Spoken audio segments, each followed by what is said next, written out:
Hey everybody, Larry here, Mitchell's RC. Do a little talk today about drag. I don't know if you saw my video yet. I did a little bit of testing with my 3 cars here I'm building for drag. And right now I want to talk about the little white truck. The one I'm building from scratch here out of a cheapie, $100 car. She took a few good hits today, guys. A few good hits. Nothing that's not repairable, obviously. As you see, I got some more battle scars on the door. Some more rust spots to add in. More rust spots to add. More rust spots to add. Took a pretty good hit in that front corner on one of them rolls. No biggie, I'll add a little more rust and behind the, a little more copper paint and behind the cover there. Make it look like rust. Took it down this fender here too. Otherwise than that, the body really didn't take it too bad, guys. I did, which I don't know if you can see it. I got a little crack, right.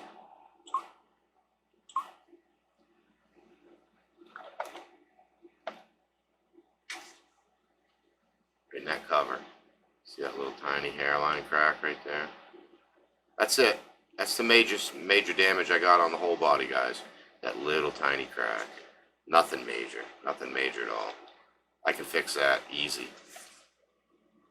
Easily fix that. If you noticed in the video, guys, the truck would launch and then it would kick to one side the way it would kick, kind of like it was dancing out there. Well, the issue with that is right here. See the body?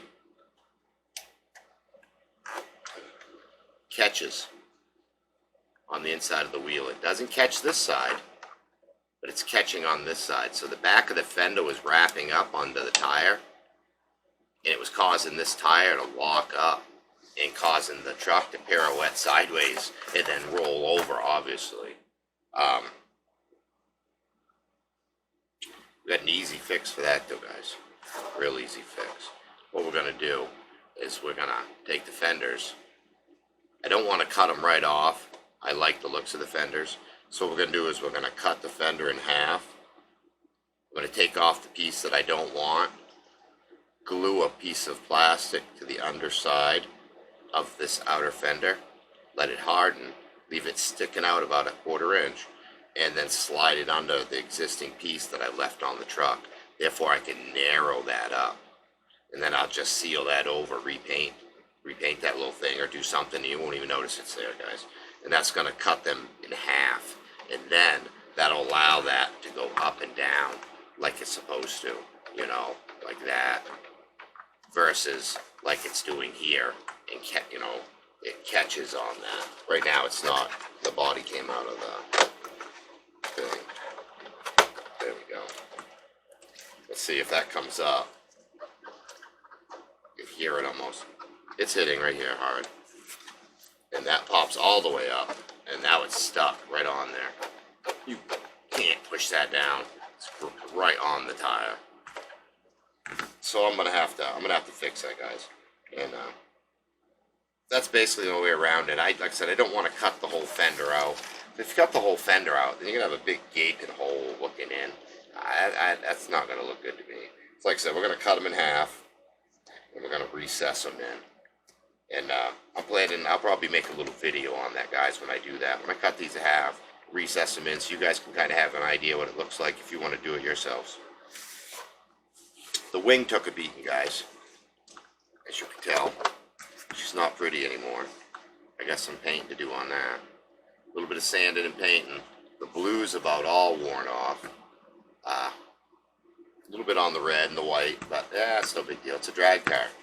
You know, it's gonna get wrecked.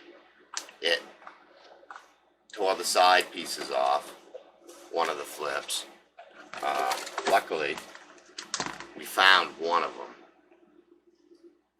We found the blue side. So all I got to do is flip it around backwards, make a template, and it will go right on this side like it's supposed to. I lost the red side, but I still have the blue side, like I said, luckily, so I can make a template. But yeah, I lost the sides of the wings, guys. She flipped pretty good a couple times there. The wheelie bar, I was in such a hurry to get out of the house because it was getting dark and we were losing light. So tip that down a little bit, not too much. So I just wire tied it on.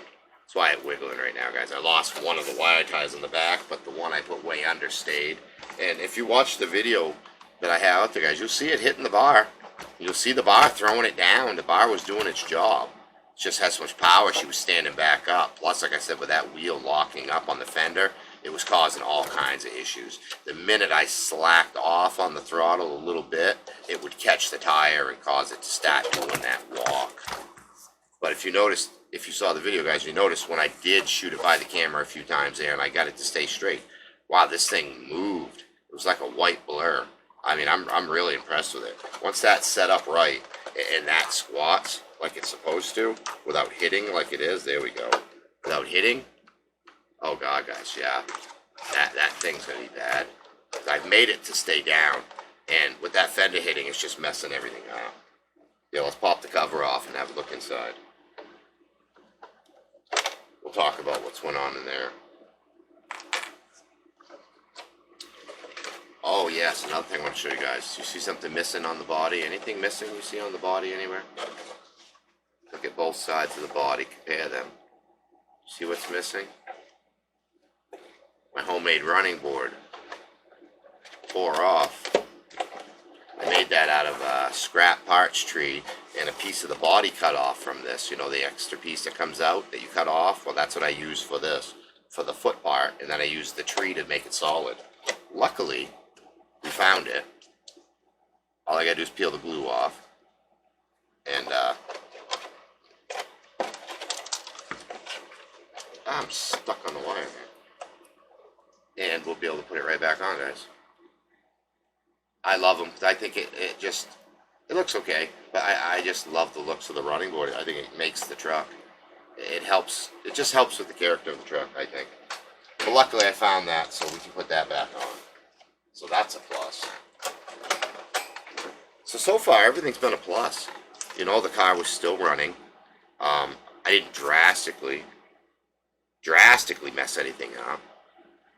I did. If you guys noticed, got me picking it up, moving around yet.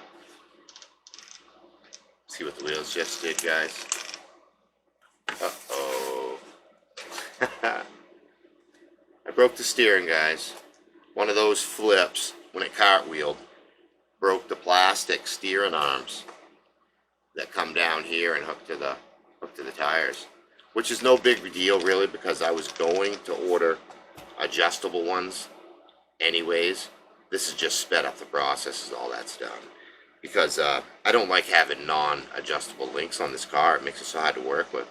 You know, so hard to work with. You could get so much more performance out of it if you could be able to adjust it. And otherwise than that, I'm pretty happy with everything, guys. The motor held, that 3900 kV held up perfect. Running, you know, running on 3S. ESC held up great. Steering servo held up beautiful. Front tires worked amazing for steering and grip.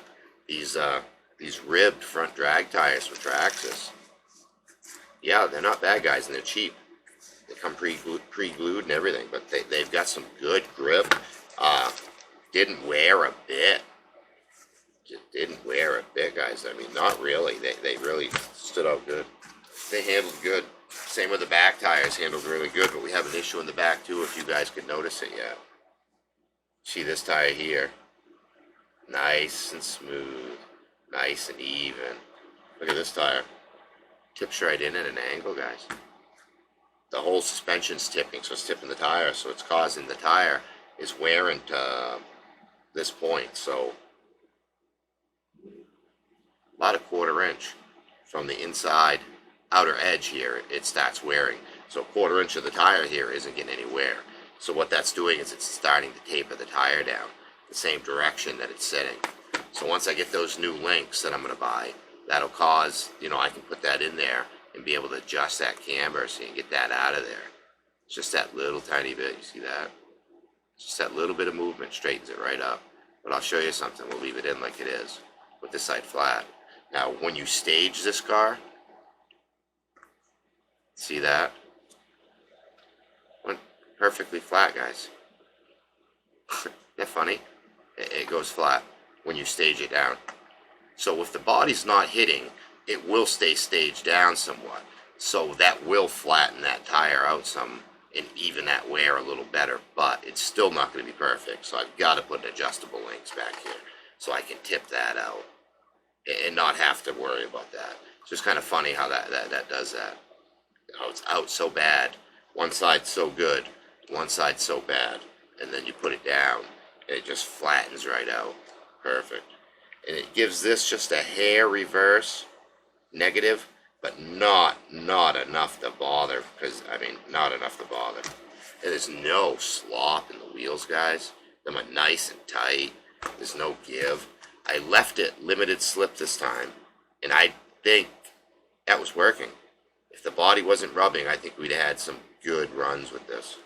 Like I said, I'm really impressed. And I'm thinking, once I get that body cut, I get this, you know, this body cut, get these links put in there and get all this stuff straightened out. And with this motor setup, with the gears that are in here, guys, I was only running on 60 feet where we were. Because if you could see in the back of the video, way off in the distance, there was a curbing, and then it went to grass and then trees. Well, at that curbing was 132 feet. So there's no way I could drive 132 feet. So I just said, heck with it. We'll set up for some 60-foot quick rips and just test it. It's the first time anyways. And it impressed me. It really did. So I can imagine if I can get this thing where I can actually get it to go 132 feet, be able to hold it wide open, I bet we'll be hitting 60 miles. I bet we'll get 60 miles an hour, guys, out of this thing, if not a little more. I know we will. And I know it will. I just feel it, and I just feel it the way it feels the speed. And I do have a GPS here we can throw on it. I forgot it today when we left. Like I said, I left in such a hurry. But we'll put that on and try it. But I'm really impressed with this $100 car, guys.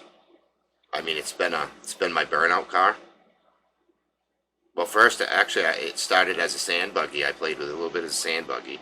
Then I turned it into a burnout truck, 4-wheel drive. Then I turned it into a burnout 2-wheel drive. I used it for a road ripper there for a little while.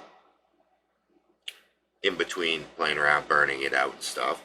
And now I've turned it into a 2-wheel drive drag car. I mean, for $100, guys, look at all the fun I've been having.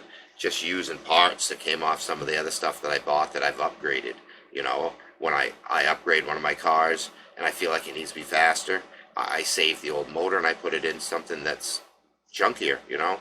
So every part on here besides the wheels and tires is off another vehicle that I had. So, you know, in reality, it didn't cost me anything except what the $120 it cost me to buy the car to begin with. And I'm having a blast with it. I mean, I am having a blast. Like I'm saying, when we get this thing hooked up, guys, you're going to be impressed. Because it's going to move. Who knows? Maybe I'll have to fly down CRC Guy Garage and put it up against his DR10. Show him what Maine's all about. Oh, I love it. Alright, guys. Well, that's all I wanted to say. And thanks for joining. And we'll see you again.